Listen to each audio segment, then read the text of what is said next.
Mamma mia, salut les amis et bienvenue dans ce nouveau podcast.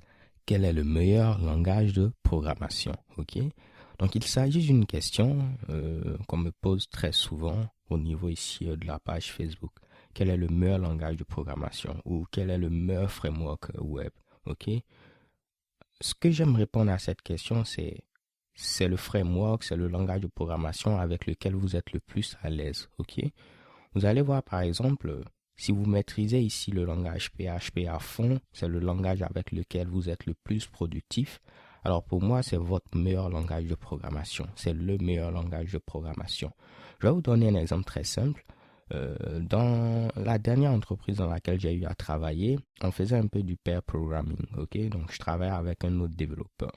Et ce gars-là, il est vraiment très très très bon avec ici Vim. Vim qui est un éditeur de texte mais un peu en ligne de commande, ok? Il y a plein de raccourcis qui vous permettent d'aller vite et si vous voyez vraiment quelqu'un qui maîtrise Vim en train de l'utiliser, c'est juste waouh. Vous allez vous dire ok, moi aussi je vais utiliser Vim.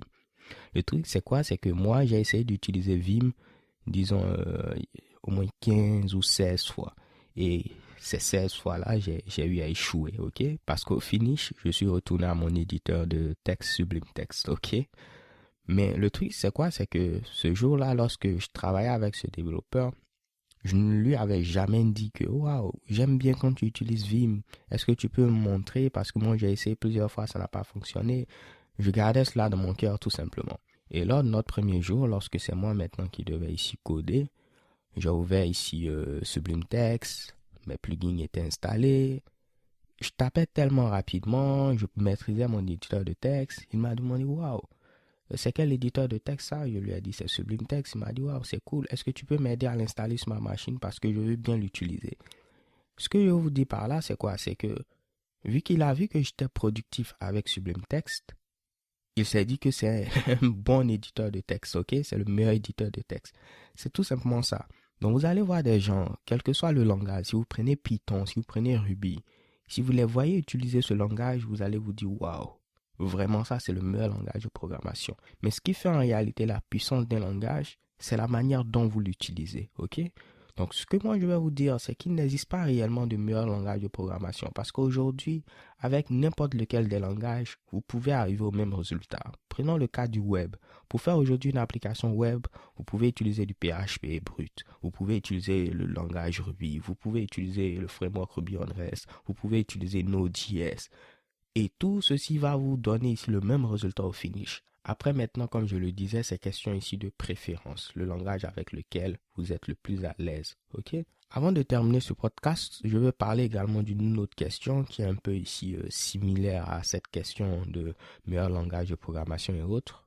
Certains abonnés ont eu à me demander, Honoré, si j'apprends ici le langage PHP, ok, est-ce qu'après ce sera facile par exemple d'apprendre le langage Python, ok? Donc le truc c'est quoi? Bien évidemment pour pouvoir encourager ces personnes-là, vous allez dire oui. Si vous maîtrisez ici un langage de programmation, après c'est facile d'apprendre un autre langage de programmation et tout. Donc le mot important ici c'est quoi? C'est apprendre. Ok? Si vous maîtrisez un langage de programmation, ce sera facile d'apprendre un autre langage de programmation. Cela ne veut pas dire que ce sera facile de maîtriser également l'autre langage de programmation.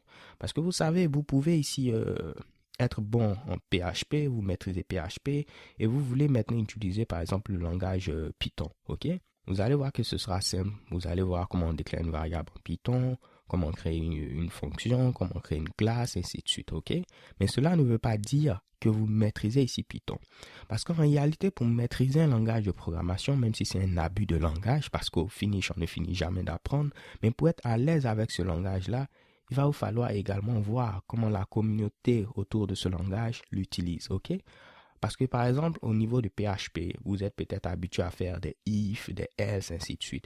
Mais vous allez voir au niveau de JavaScript, par exemple, il y a une petite technique avec les opérateurs OR et AND, ok, que les développeurs JavaScript aiment utiliser, ok. Donc, bien évidemment, votre code va fonctionner, mais malheureusement, vous allez voir que vous n'allez pas utiliser ce langage-là comme le fait la communauté autour de ce langage. Avant de terminer, je vais vous donner un exemple simple, ok. Supposons que vous maîtrisez ici le français, ok, et que vous souhaitez maintenant apprendre l'anglais. Bien évidemment, vous allez voir, ok, pour dire bonjour en anglais, good morning, pour dire bonsoir, ainsi de suite, ok? Mais vous allez voir dans la pratique, il y aura ici quelques petits raccourcis au niveau de la langue qui sont utilisés, ok? Par exemple, vous étiez en train de travailler et vous voulez dire que maintenant vous avez terminé vos exercices, ok? Il peut y avoir ici une forme longue de le dire en anglais, ok? Vous dites par exemple, j'ai fini mes exercices, ok? Et vous allez voir par exemple que les gens me disent tout simplement, I'm done. Ce que je veux dire par là, c'est quoi? La première forme que vous avez utilisée, elle est correcte. Mais vous allez voir que vous n'avez pas vraiment utilisé un peu l'anglicisme qui est utilisé par les gens autour de la communauté en quelque sorte, ok? C'est quasiment la même chose au niveau des langages de programmation. Donc pour récapituler, le meilleur langage de programmation, c'est le langage avec lequel vous êtes le plus productif, ok?